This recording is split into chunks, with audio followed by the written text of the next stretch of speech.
가짜 하나님이라는 말씀 제목으로 우리 하나님의 말씀을 선포하도록 하겠습니다.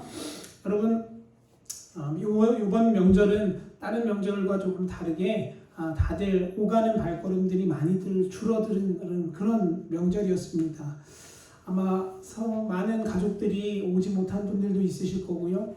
또 피치 못할 사정으로 함께하지 못한 그런 경우들도 많으실 겁니다.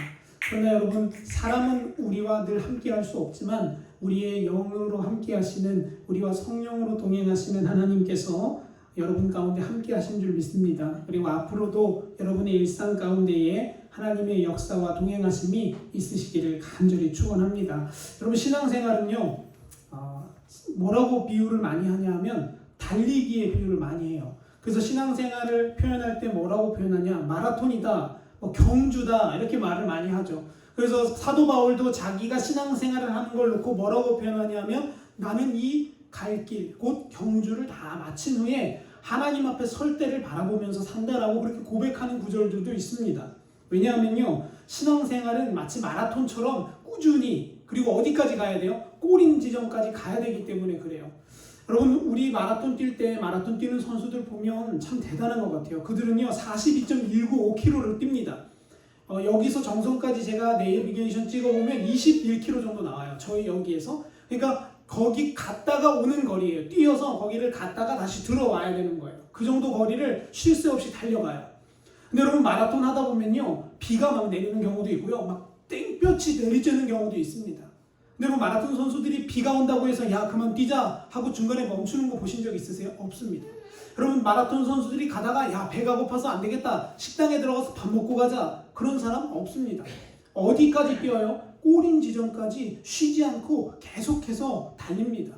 그래서 사람들이 신앙생활을 마라톤이라고 하는 거예요. 여러분, 우리는 기억해야 합니다. 교회 나와서 예수 믿고 구원받으면 끝이 아니에요. 그때부터 이제 우리는 뭘 뛰기 시작하는 거예요? 마라톤을 뛰기 시작하는 거예요. 언제까지? 그리스도 앞에 서는 그날까지요. 그런데 많은 사람들은 뭐라고 생각하냐? 예수 믿고 교회 나오면 끝이라고 생각해요. 그래서 이제는 내 마음대로, 내 뜻대로 살아도 되는구나 라고 생각을 하는데 아니에요. 우리의 신앙은 언제 다시 시작되냐면, 내가 예수를 믿고 구원받고 하나님 백성이 되는 그 순간부터 이제 우리는 마라톤을 뛰어야 하는 겁니다. 사랑하는 성도 여러분, 신앙의 마라톤에서 여러분 잘 달리게 되시기를 축복합니다. 중간에 넘어지지 마시고, 중간에 혹은 쓰러지지 마시고, 하나님 그 골인 지점, 결승 지점까지 바르게 잘 뛰어가야 한다는 거죠. 근데 여러분, 마라톤 잘하려면 어떻게 해야 되는지 아세요? 마라톤 선수들, 예전에 그 유명했던 마라톤 선수 이봉주 선수가 있습니다. 2시간 몇 분대에 42km를 다 뛰었어요.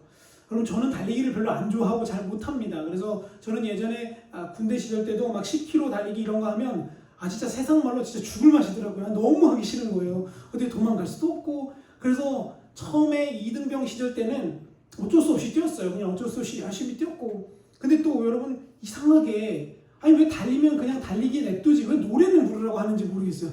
달리면서 숨 차 죽겠는데 노래까지 부르라니까 진짜 머리가 빙빙 돕니다. 근데 그게 그렇게 10km를 뛰고 나면요 아무것도 하기가 싫어요. 근데 여러분, 마라톤 선수들은요 40km를 그렇게 뛰어요. 근데 그 사람들이 어떻게 그걸 뛸 수 있나 제가 한번 곰곰이 잘 봤어요. 그러니까 그 사람들은 왜 그렇게 뛸 수 있냐 했더니만 평상시가 다르더라고요. 여러분, 마라톤 선수들이 먹고 싶은 거 다 먹고 놀고 싶은 거 다 하고 마시고 싶은 거 다 마시고 마라톤 뛰면 꼴찌합니다. 이봉주 선수 훈련하는 거 보니까요 먹고 싶은 거 절제하더라고요. 마시는 것도요 막 술 먹고 다 하지 않아요. 다 끊고 경기 전에는 자기의 몸을 만드는 데만 치중해요. 그렇게 몇 년 동안을 몸을 만들어서 단 2시간에 내 모든 걸 쏟아내어 놓는 거예요. 여러분, 신앙생활도 마찬가지예요. 평상시에 먹고 싶은 거 다 먹고 하고 싶은 거 다 하고 누리고 싶은 거 다 누리면서 신앙생활 잘할 수 없습니다. 성경은 뭐라고 우리에게 권면하냐 하면, 하나님을 잘 알아서 그분이 주시는 방법대로 경주하라고 우리에게 늘 권면한다는 거예요. 왜 그렇습니까? 우리가 왜 하나님을 잘 알아야 하냐면, 하나님을 아는 게 우리에게 실력이 되기 때문에 그래요. 하나님을 얼마나 잘 아냐에 따라서 우리의 실력 차이가 나기 때문에 그렇습니다. 성경은 그래서 우리에게 이렇게 고백해요. 영생은 곧 유일하신 참 하나님과 그가 보내신 자 예수 그리스도를 어떻게 하는 거래요? 아는 거래요. 여러분 삶 가운데에 돈 버는 방법 많이 아는 사람이 있어요. 여러분 또 운동 잘하는 방법도 많이 아는 사람이 있습니다. 근데 여러분 예수를 많이 아는 것이 돈도 건강보다도 훨씬 가치 있는 일이라는 걸 저와 여러분이 깨닫게 되기를 간절히 소망해요. 여러분 아는 게 얼마나 중요하냐면요. 저는 가끔 TV를 보다 보면 그런 프로를 많이 봅니다. 산 오르는 사람들 이런 거요. 뭐 히말라야를 올랐던 사람들, 뭐 높은 산 10개를 올랐던 그런 거 보면 재밌어요. 막 8,000m, 막 5,000m 이런 되는 산들을 올라가는 거예요. 우리가 사는 동네 이런 데 말고 막 몇천 미터짜리 산을 올라가요. 여러분 근데 산을 올라가는데 성공하는 사람들이 있는 반면 실패하는 사람이 있어요. 성공하는 사람들은 왜 성공하냐?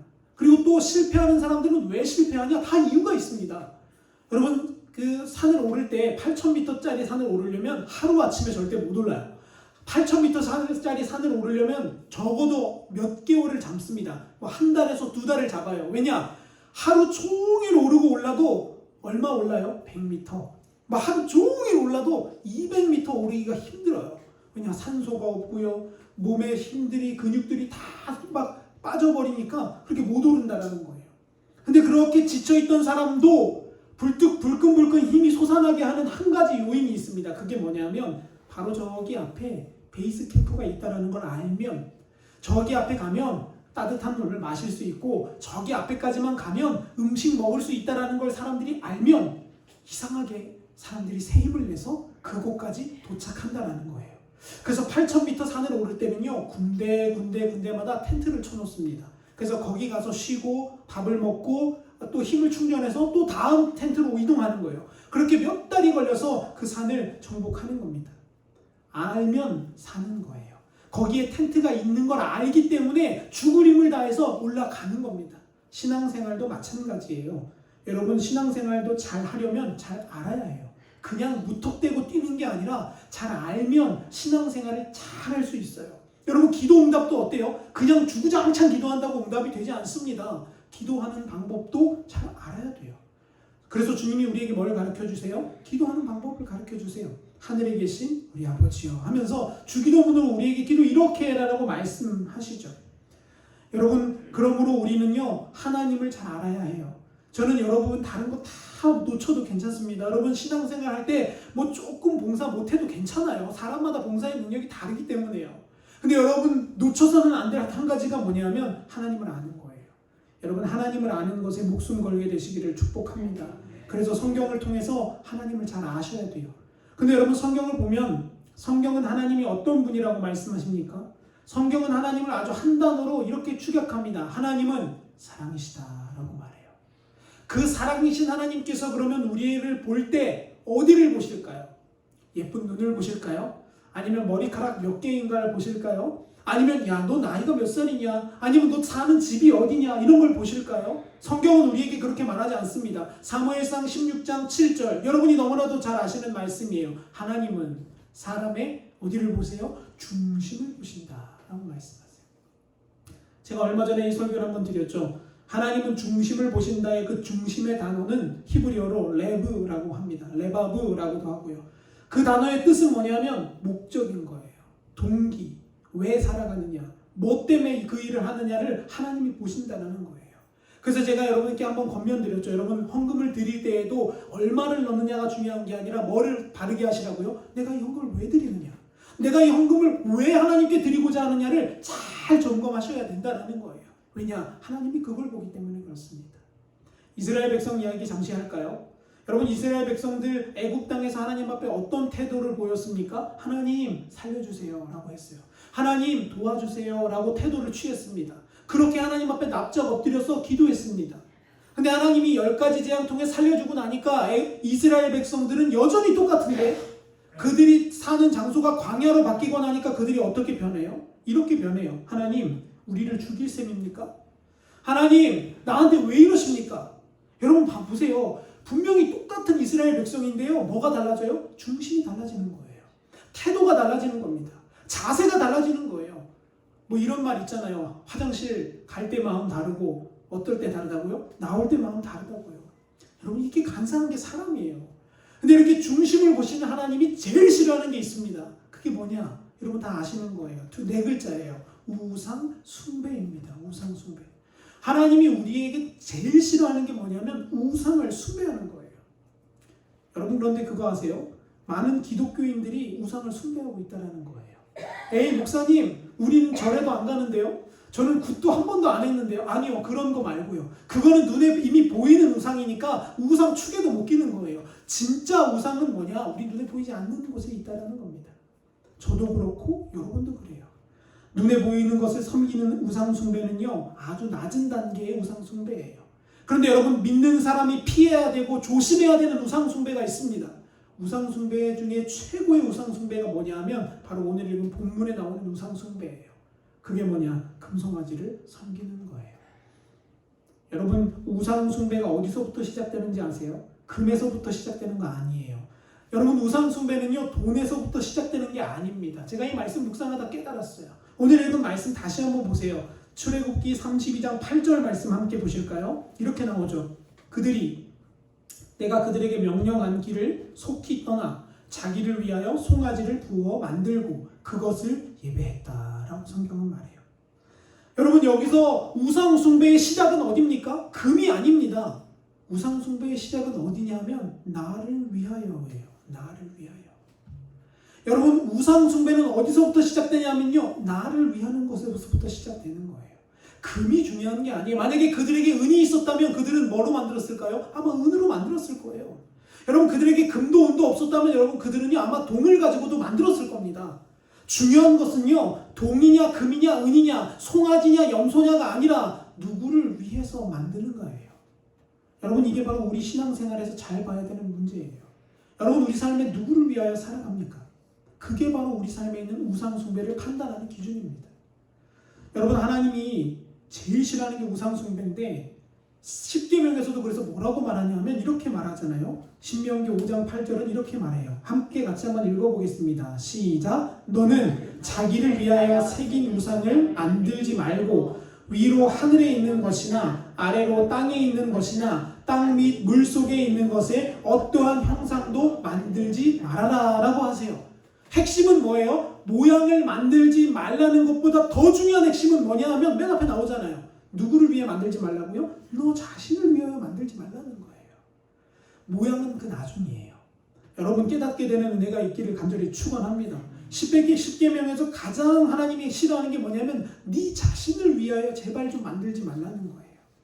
여러분, 얼마나 하나님이 그걸 싫어하냐 하면 그렇게 하는 사람을 미워하신대요. 신명기 16장 22절이에요. 자기를 위하여 주상을 세우지 말아라. 왜냐? 그렇게 하면 네 하나님이 어떻게 하신대요? 너를 미워하시느니라. 하나님께서 자기를 위하여 목적으로 세운 우상들은 어떻게 하시냐? 호세아서 8장 4절에 보니까 이렇게 나옵니다. 그들이 왕들을 세웠으나 내게서 난 것이 아니며 그들이 지도자들을 세웠으나 내가 모르는 바이며 그들이 또 그 은과 금으로 자기를 위하여 우상을 만들었나니 결국에는 어떻게 될 거래요? 파괴되고 말 것이다 라고 말씀하세요. 여러분, 이게 바로 우상 숭배입니다. 여러분, 진짜 우상 숭배는요 어디 절에 가서 절하는 게 아니에요. 여러분, 절에 있는 부처상 왜 만들었습니까? 나를 위하여 만드는 거예요. 거기에 절하면 복 받겠지, 거기 가서 빌면 우리 자녀가 잘 되겠지, 나를 위해서 살아가는 거예요. 근데 여러분, 안타깝게도요 이스라엘 백성만 그런 게 아닙니다. 믿지 않는 사람만 그런 게 아니에요. 믿는 사람들도 가짜 하나님의 모양에 빠져서 그렇게 살아간다는 거예요. 여러분, 예수님 잘 믿는 사람들 그 포장을 잘 뜯어보면요, 왜 예수 잘 믿냐 물어보면 예수 잘 믿으면 내가 천국 가잖아요. 예수 잘 믿으면 우리 자녀 잘 되고요. 우리 건강 찾고요. 이게 좋잖아요. 이런 사람들 정말 많아요. 근데 여러분, 예수를 우리 왜 믿습니까? 예수 우리 잘 되려고 믿나요? 아니에요. 예수를 믿는 이유는 간단합니다. 그분이 우리의 창조자이시자 구원자이시기 때문에 그분을 따르는 거예요.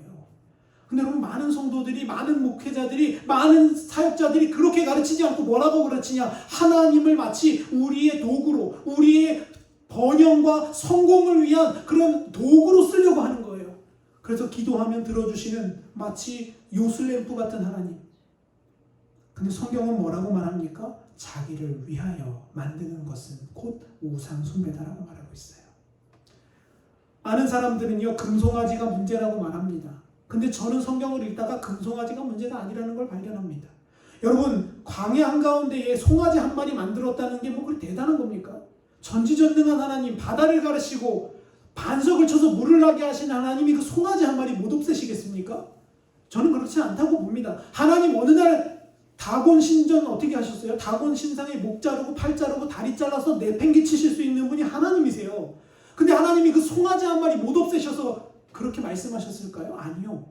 하나님이 요구하신 것, 하나님이 가장 화가 나신 건 뭐냐 하면 당신의 사랑하는 자녀들이 본인들을 위하여 그 송아지를 만들었다는 그 사실 자체가 슬프신 거예요. 하나님이 도우시고 먹이시고 입히셨는데 이제껏 그 하나님의 은혜를 다 잊어버리고 그까지 금덩어리로 만든 저 송아지한테 가서 나를 위하여 나를 좀 인도해달라고 기도하는 그 상황 자체가 하나님은 슬프시다는 거예요.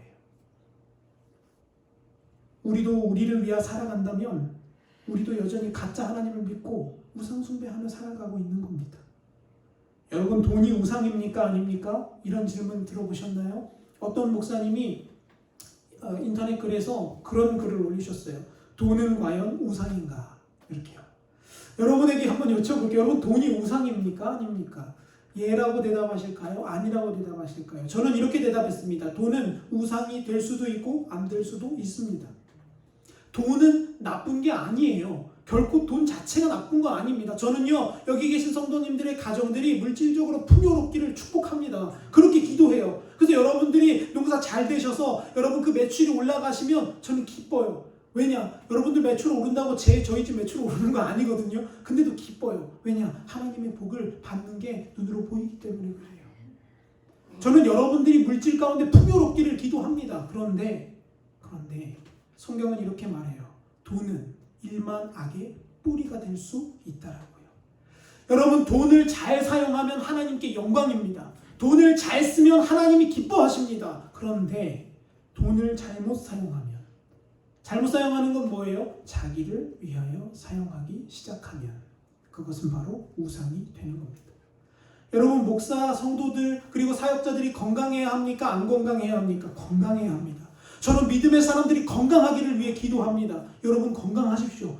반드시 건강하셔야 돼요. 그런데 건강 자체가 나를 위한 목적이 되면 그것은 우상 숭배입니다.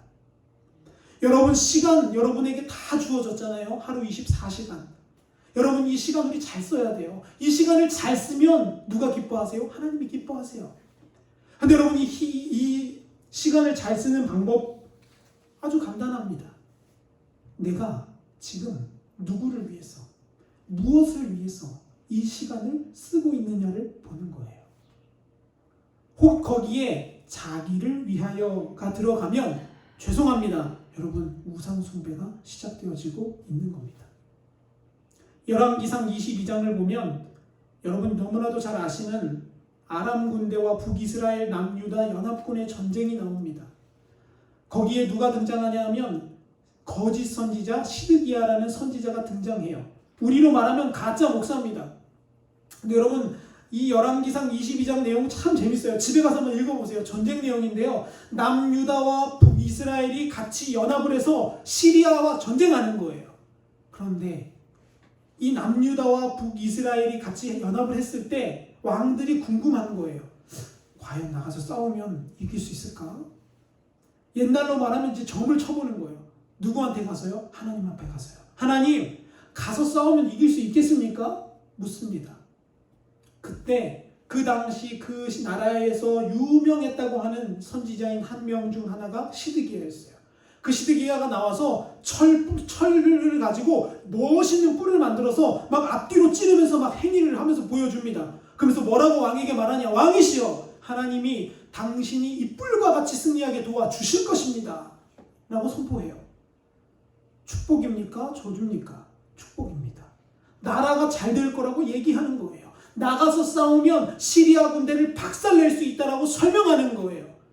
여러분, 우리나라도 이런 얘기 들으면 좋잖아요. 여러분도 집안이, 제가 여러분 기도하다가 원사님, 집사님, 제가 기도하다 보니까 집사님 집안이 폭삭 망하겠어요? 이렇게 얘기하는 게 좋습니까? 아니면 권사님, 그 기도하다 보니까 하나님이 권사님네 집에 복을 주시겠네요. 이 말이 좋습니까?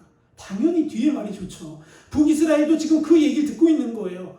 시드기야가 그렇게 얘기하는 거예요. 왕이시여 가서 싸우십시오. 이기게 도와주실 겁니다. 얼마나 멋있는지요. 멋있는 뿔을 만들어서 멋져 보이게 퍼포먼스를 보여주면서 그렇게 자랑을 합니다. 근데 여러분 잘 보셔야 돼요. 이 시드기야가 예언할 때 어떤 모습으로 예언했는지 한번 제가 말씀을 통해 보여드릴게요. 열왕기상 22장 11절이에요. 같이 한번 읽어보겠습니다. 시작. 그나아나의 아들 시드기야는 자기를 위하여 철로 뿔들을 만들어 가지고 말하되 여호와의 말씀이 왕이 이것들로 아람 사람을 찔러 진멸하리라 하셨다 했다라는 거예요. 얼마나 멋있는지 인기몰이를 폭풍 인기몰이하는 선지자예요. 그런데 여러분 잘 보세요. 그 선지자가 예언을 했는데 목적이 뭐예요? 자기를 위하여. 자기를 위하여 예언했다라고 성경은 분명히 말합니다. 그런데 여러분 그 뒷절에 보면요. 22장 14절에 보면요. 미움받는 선지자 한 명이 나와요. 그 사람의 이름은 바로 미가야라는 선지자예요. 여러분 근데 저는요 설교하면서 제가 늘 미가야 같은 거예요. 이렇게 속상한 얘기만 자꾸 하게 되는지 저도 좀 철불 만들어서 여러분 잘 될 겁니다. 복 받으실 겁니다. 이런 거 하고 싶은데 성경은요 그렇게 얘기하지 않습니다. 14절 말씀도 제가 한번 보여드릴게요. 미가야 선지자는요 북이스라엘 왕과 남유다 왕이 미워했던 선지자예요. 왜 미워했냐? 대놓고 얘기해요. 저 미가야라는 놈은 맨날 물으면 안 돼요. 망해요. 하나님이 싫어하세요. 회개하셔야 됩니다. 죄다 안 좋은 소리만 하니까 저 사람한테 물을 필요도 없어. 그렇게 취급받는 사람이었어요. 근데 여러분 그거 아세요?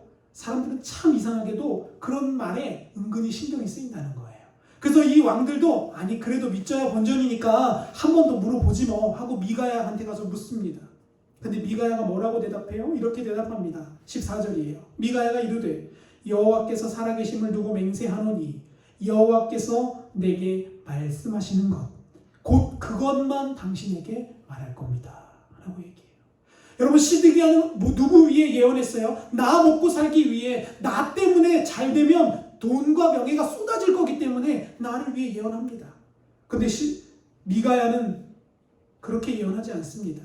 미가야는 누구에게 초점이 맞춰져 있어요? 하나님께 맞춰져 있어요. 진짜와 가짜의 차이는 바로 여기입니다. 내 초점이 하나님께 있느냐 아니면 나에게 있느냐. 여러분 이처럼 신앙생활은요 우리의 영적인 태도가 중요합니다. 자세가 중요합니다. 우리가 어떠한 자세로 나를 위하여 살고 있는지 아니면 하나님을 위하여 살고 있는지 엘리야 사건을 통해서도 그것을 잘 알 수 있어요. 열왕기하 1장의 말씀을 보면요 엘리야와 아하시아라는 왕이 등장합니다. 여러분 이 아하시아 왕이 전쟁을 나가서 전쟁을 하는데요. 이제 엘리야한테 묻고 싶은 거예요. 우리 가면 이길 수 있습니까? 우리 가면 싸우는데 잘 될까요? 엘리야한테 사람을 보냅니다. 지금으로 말하면 군인을 보내는 거예요. 50부장을 보냈어요. 근데 성경을 보면요. 그 50부장이 가서 엘리야 앞에 가서 꼿꼿하게 서가지고 명령적으로 말합니다. 엘리야야, 우리 싸우면 이길 수 있겠냐? 여러분 그때 하늘에서 불이 떨어져서 그 50부장이 불에 다 죽습니다. 이 말을 듣고 아하시아가 여러분 우리가 그런 일 당했으면 우리 어떻게 해야 돼요? 좀 겸손해야죠. 가서 좀 태도도 바르게 갖춰야죠. 근데 두 번째 50부장을 또 보내요. 근데 두 번째 50부장도 가서 이렇게 말합니다. 엘리야야, 우리 싸우면 이길 수 있겠냐? 여러분 여기서 이 반말을 한다는 건 곧 뭐예요? 하나님을 무시하고 있다는 거예요. 그때 또 하늘에서 불이 떨어져서 그 50부장이 죽습니다. 세 번째 50부장이 나왔습니다. 왕이 명령합니다. 야, 너 가서 엘리야한테 좀 묻고 와라. 여러분 두 번이나 불타 죽었으니까요. 세 번째 50부장은 아마 지혜로웠던 것 같아요. 세 번째 50부장은 엘리야 앞에 가서 어떤 태도를 취하냐면 머리를 땅에 꿇어 엎드리고 머리를 받고 묻습니다. 엘리야 선지자요, 우리가 전쟁에 나가면 이길 수 있겠는지 아닌지 하나님께 좀 여쭤봐 주십시오 라고 말합니다.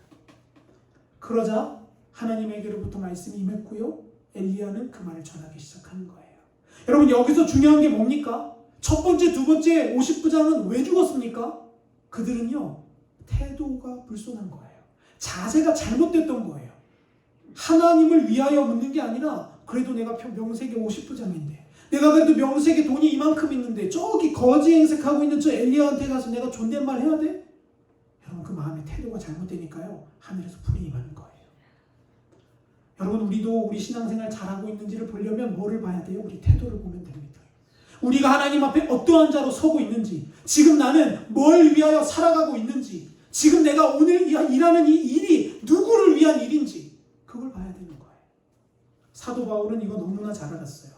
그래서 사도 바울은요 뭐라고 고백하냐면 여러분 너무나도 잘 아시는 이런 고백을 합니다. 우리 같이 한번 읽어볼까요? 시작. 우리 중에 누구든지 자기를 위하여 사는 자가 없고 자기를 위하여 죽는 자도 없도다. 아멘.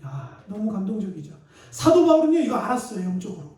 그래서 뭐라고 고백해요? 우리들 중에 그 누구도 누구 위에 안 산대요? 나 위하여 안 산다. 안 산다. 심지어 사는 것뿐만 아니라 뭐도요? 죽는 것도 나를 위해서 죽으면 안 된다는 거예요. 여러분 그래서 자살이 잘못되는 거예요. 아니 자살이 뭐 단순히 그래서 죽었다 안 죽었다 그 문제가 아니라 왜 자살이 잘못되냐면 우리의 목적은 나를 위해서 살거나 죽으면 안 되는 거예요. 여러분 그리스도인은요 부름받은 사람은요 나를 위해서 살거나 먹거나 마시거나 죽는 게 아니에요. 누구를 위해 하는 거예요? 하나님을 위해 하는 거예요. 그래서 사도 바울은 그 다음 절에 이렇게 고백합니다. 우리가 살아도 주를 위하여 살고 죽어도 누구를 위해서요? 주를 위하여 죽나니 그러므로 나는 사나 죽으나 누구 거래요? 하나님의 것입니다. 아멘 아멘. 여러분 제가 하나님이라면 이 바울의 고백이 얼마나 예쁠까요? 출애굽했던 이스라엘 백성들 왜 죽었어요? 자기를 위하여 살다 죽었어요. 근데 사도 바울은 누구를 위해 살겠대요? 주를 위하여 살아가겠대요. 여기에서 우상 숭배의 차이가 있는 겁니다. 여러분 오늘도 우리 다시 한번 생각해 보아야 하는 건 뭐냐면요. 오늘 내가 이 예배의 자리에서 어떠한 태도와 자세를 갖고 있냐라는 거예요. 나를 위하여 살고 있는가? 아니면 하나님을 위하여 살고 있는가? 여러분 농사를 지으실 때도요.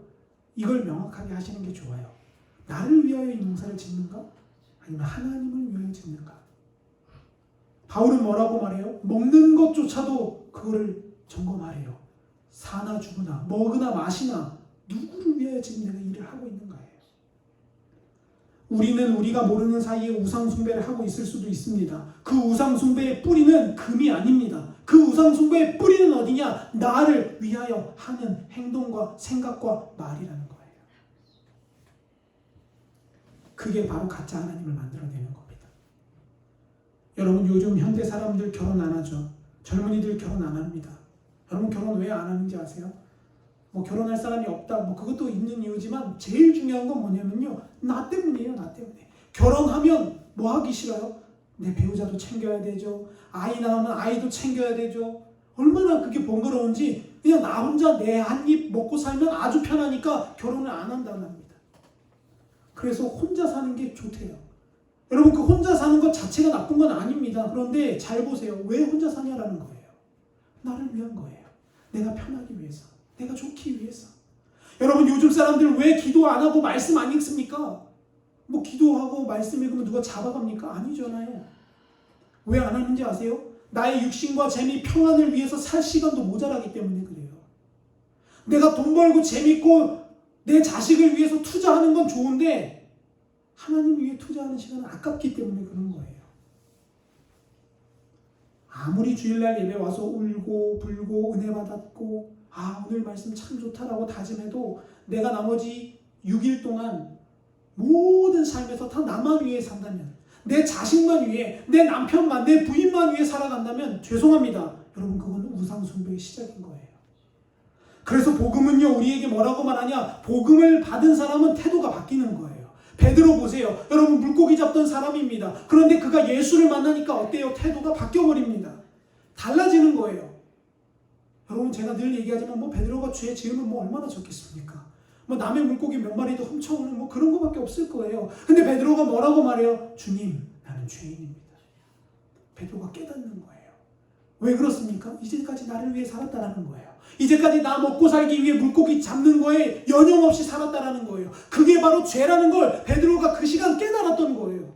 그래서 이제는 누구를 따라가기 시작하는 거예요? 예수를 따라가는 거예요. 그 예수를 따라가는 발걸음에는 가장 먼저 뭐가 있어야 하냐? 포기가 있어야 합니다. 뭐를 버려야 돼요? 그물을 버려야 되는 거예요. 삭개오는 또 어떻습니까? 여러분 그 돈 많은 사람이었습니다. 남의 돈 싹 다 가져다가 자기 배불리던 사람이에요. 근데 그가 예수 만나니까 어때요? 예수님께 이렇게 말합니다. 예수님, 지금 나에게 있는 재산 다 나눠줄 겁니다. 그리고 만약 혹여라도 내가 앞으로 뺏어오는 것 있거나 남의 것 착취하면 그거 몇 배로 갚겠습니다. 4배로 갚아주겠습니다. 복음은 이런 거예요. 예수 믿는 건 이렇게 하는 거예요. 나를 위해 사는 게 아니라 누구를 위해 사는 거예요? 주를 위해 사는 거예요. 복음을 위해 사는 거예요. 사랑하는 성도 여러분, 그러므로 저와 여러분이 자기를 위하여 사는 우상 숭배에 빠지지 않기를 간절히 축원합니다. 그게 바로 가짜 하나님을 믿는 거예요. 여러분 깊이 고민하셔야 합니다. 내가 만약에 오늘 기도하는데 그 기도가 나를 위한 거라면, 내 목적만을 위한 거라면, 여러분 그것은요 이스라엘 백성과 다를 바가 하나도 없는 거예요. 십자가에서 우리를 구원하시려고 피값으로 우리를 사신 그 주님을 다시 한번 십자가에 못 박는 일이라는 겁니다. 저도 그래서 늘 속으로 기도합니다. 하나님, 저를 위해 살지 않게 도와주세요. 하나님, 저를 위해 돈 쓰지 않게 도와주세요. 하나님, 우리 나만 위해 살아가지 않을 수 있도록 도와주세요. 나를 위해 산다는 것은요, 내 혈기가 주인 되는 거예요. 내 자아가 주인 되는 거예요. 내 육신이 주인 되는 거예요. 그러나 주를 위해 사는 거는요, 누가 다스리는 거예요? 말씀이 나를 다스리는 거예요. 말씀이 나를 통제해 가는 거예요. 여러분 기도할 때 얼마나 힘들어요? 저도 기도할 때 힘들죠. 여러분 기도 안 하고 차라리 TV 보고 딴 거 하면 얼마나 재밌어요. 근데 성경은 뭐라고 말해요? 쉬지 말고 기도하라 라고 말해요. 근데 우리 육신은 뭐라고 말하냐? 날마다 쉬자라고 말해요. 그럼 이제 여기서 판가름이 나는 겁니다. 나는 누굴 위해 삽니까? 내가 뭘 선택합니까? 그걸 보는 겁니다. 이제 말씀을 정리하겠습니다. 여러분 우리 삶에도 가짜 하나님이 많이 들어와 있을 수 있어요. 그 가짜 하나님은 어디서 시작되냐면 자기를 위하여 살아가는 것에서 시작되는 겁니다. 그런데 여러분 우리는 때론 살다 보면 교회 생활 때문에 내가 지금 잘 믿고 있는지 못 믿고 있는지를 잘 모를 때가 있어요. 목사님, 저는요 하나님 뜻대로 살고 싶은데 지금 제가 잘하고 있는지 못하고 있는지 잘 모르겠어요. 그런 분들 있으세요. 근데 여러분 저는요 성경을 통해서 그런 분들에게 아주 명확한 해답을 드릴 수 있습니다. 성경은 우리에게 이렇게 말합니다. 내가 지금 하나님을 위해 잘 살고 있는가 없는가를 판단하려면 뭘 보면 되냐? 바로 이거예요. 제가 오늘 마지막 말씀을 보여드릴 텐데 여러분 함께 같이 읽어보겠습니다. 시작! 네 보물이 있는 그곳에는 내 마음도 있느니라. 누가복음 말씀도 읽어볼게요. 너희 보물 있는 곳에는 너희 마음도 있으리라. 아멘. 아주 간단합니다. 여러분 내가 하나님 위해 잘 살고 있는지 못 살고 있는지 보려면 지금 내가 내 물질을 어디에 쓰고 있는가를 보면 되는 거예요. 지금 내가 내 시간을 어디에 투자하고 있는가를 보면 되는 겁니다. 아주 명확합니다. 왜냐? 주님이 그렇게 말씀하셨잖아요. 네 마음이 있는 곳에는 네 뭐도 따라간다고요? 네 물질과 네 시간이 따라간다고요. 여러분 여기서 오해하지 않으시기를 바랍니다. 뭐 헌금 얘기를 하자는 게 아니에요. 제가 말씀드리고자 하는 건 우리의 중심이 하나님께 고정되어 있다면 내 삶의 소비와 내 삶의 투자와 내 삶의 흐름이 어디로 가게 된다는 거예요? 하나님께로 가게 된다는 거예요. 속일 수 없습니다. 아무리 주님 나 주님 잘 믿어요. 근데 여러분 우리 돈이 다 여가 생활로 새 나간다면, 다 놀러 가는 대로 내 돈이 다 나간다면 주님 여러분 죄송하지만 이미 우상 숭배는 시작되는 겁니다. 그래서 저도 늘 고민해요. 늘 저도 제 자신을 점검해요. 하나님, 제가 제 물질, 제 거라고 생각하는 이거 어디에 쓰는지 명확하게 판단하게 도와주세요. 하나님 나라 위해 쓸 수 있도록 도와주세요. 물론 그렇다고 여러분 오해하지 않으셔야 돼요. 나를 위해 쓰지 말자 해서 막 구멍난 양말 신고 다니고 옷도 거지같이 입으라는 게 아니에요. 여기서 말하는 핵심은 내가 해야 할 바를 지금 하면서 하나님께 내 기준이 가 있는가? 아니면 내 생각이 다른 곳에 고여 있는가를 보자라는 거죠. 보물은요 돈뿐만 아니에요. 시간이 될 수도 있고요, 우리의 관심이 될 수도 있고요, 우리의 육신의 체력이 될 수도 있어요. 그게 어디를 향해 있는가를 보면 지금 우리는 우리가 우상 숭배 가운데 있는지 아닌지를 볼 수가 있다라는 겁니다. 사랑하는 가수교회 성도 여러분, 여러분 우상은 하나님이 너무 싫어하시는 거예요. 여러분 삶에 이 우상이 없기를 축원합니다. 여러분 우상이 떠나갈 때 하나님의 역사가 일어나는 겁니다. 우상이 무너질 때 하나님의 성이 세워지기 시작하는 거예요. 여러분 가운데에 오늘 세워졌던 가짜 하나님이 무너지는 역사가 있기를 축원합니다.